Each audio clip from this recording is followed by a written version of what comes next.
La République démocratique du Congo s'apprête à accueillir des migrants expulsés des États-Unis. L'annonce a été faite par le ministre de la Communication. Une partie de la société civile critique déjà cet accord et appelle à ne pas l'appliquer. Les précisions de notre correspondante à Kinshasa, Aurélie Bazaraki-Bangoula. L'accueil des migrants venus des États-Unis se fera dès ce mois d'avril, selon les autorités congolaises.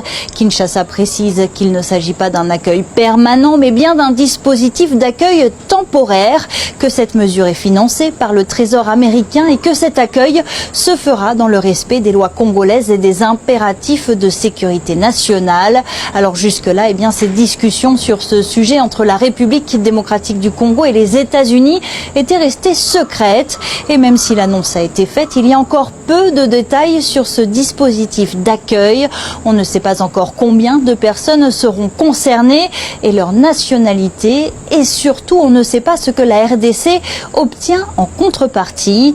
Alors depuis près d'un an, Kinshasa et Washington se sont engagés dans des discussions et renforcent leur coopération, notamment sécuritaire et dans le domaine de la santé. Des discussions aussi pour faciliter les investissements américains dans la sous-région. Alors une partie de la société civile dénonce le manque de débat public autour des partenariats signés avec Washington.